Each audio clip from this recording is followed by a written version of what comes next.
La Primera Guerra Mundial, antes conocida como la Gran Guerra, fue una confrontación bélica ocurrida principalmente en Europa entre los años 1914 y 1918.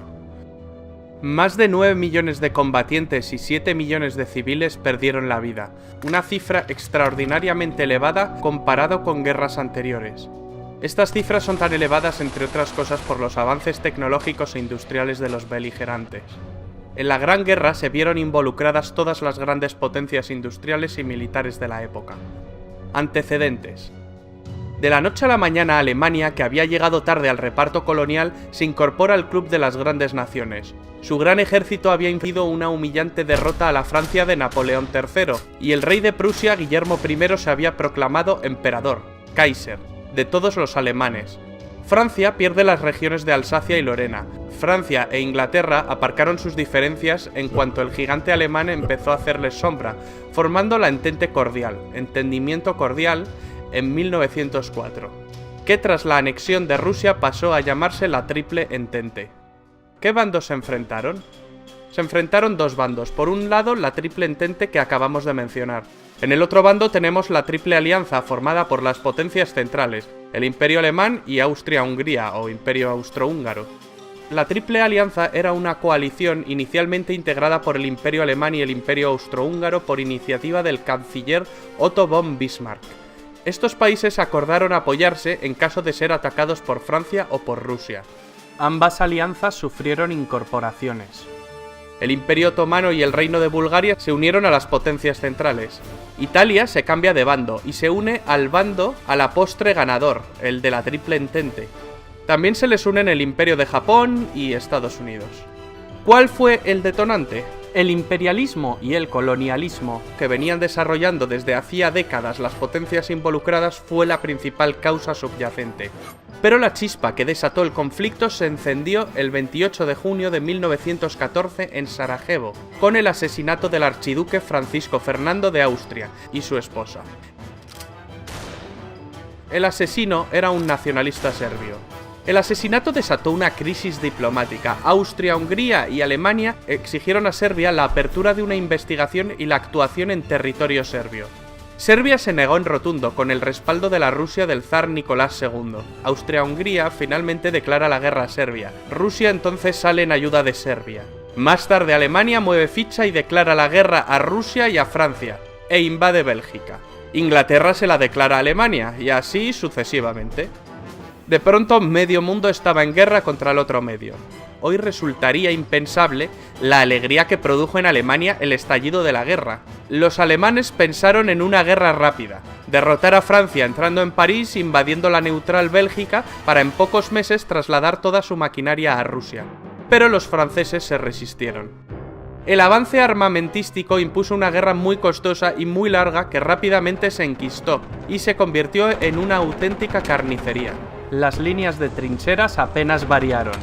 En esta guerra aparecieron nuevos cañones, ametralladoras, submarinos, carros de combate, aviones de combate, dirigibles, gases venenosos mortíferos como el gas mostaza. Se combatió en muchos frentes. En los Balcanes, en los Dardanelos, en Oriente Medio, en el Cáucaso, en los Alpes italianos, en África, en Extremo Oriente, en el Pacífico y en el Atlántico, aunque los principales esfuerzos se concentraron en dos frentes, el frente occidental y el frente oriental. La guerra de trincheras, en la cual los ejércitos combatientes se refugian en zanjas cavadas en el suelo, existe a partir de la revolución que supuso el uso de armas de fuego. Este tipo de guerra llega a su punto máximo de brutalidad y mortalidad en el frente occidental. En el frente oriental pusieron al mando del ejército alemán a una vieja gloria, Paul von Hindenburg. Tras sus victorias acabaría siendo el jefe del Estado Mayor con el general Ludendorff como subordinado. Ambos acabarían creando una dictadura militar dirigiendo de facto el país, marginando al Kaiser Guillermo II y al propio Parlamento alemán. Los alemanes intentaron aislar a los ingleses con sus submarinos U-Boot. Estos submarinos atacaban una y otra vez sus barcos que abastecían la isla. En 1915 los alemanes hunden el RMS Lusitania, un gran transatlántico, orgullo del poderío británico. En el hundimiento mueren 128 estadounidenses. Este hecho provocó que en 1917 los Estados Unidos le declararan la guerra a los imperios centrales. Y esto terminó de desestabilizar la balanza. También ese año en Rusia, las hambrunas y las bajas de la guerra desencadenaron el estallido de la Revolución Rusa, la cual obligó a abdicar al zar Nicolás II. Los bolcheviques tomaron el control total y finalmente firmaron el armisticio con los imperios centrales y más tarde la paz. Los alemanes aprovecharon esta victoria para enviar casi todo su ejército oriental al frente occidental e intentar obtener una victoria rápida antes de la llegada masiva de los estadounidenses. Era su baza definitiva. Pero mal alimentadas y cansadas, las tropas alemanas no pudieron resistir la contraofensiva de Foch y fallan frente al objetivo final, París, quedando a 120 kilómetros de la capital gala.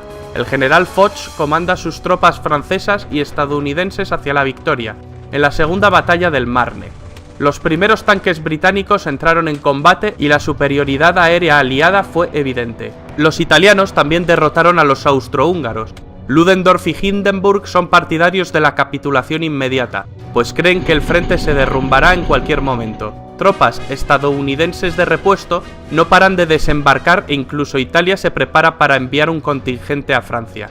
Alemania y las potencias centrales sobre el papel habían perdido la guerra. El presidente norteamericano Wilson proclama que Estados Unidos solo negociará con un gobierno alemán democrático. Tras una revolución obrera en Berlín, el Kaiser huye a Holanda.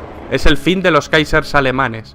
Tras el Tratado de Versalles, Alemania sufrirá humillantes sanciones que avivaron el odio alemán hacia los vencedores. Los franceses fueron los más vehementes en cuanto a las represalias contra Alemania. El tratado acabaría propiciando el ascenso de Hitler y por tanto la Segunda Guerra Mundial.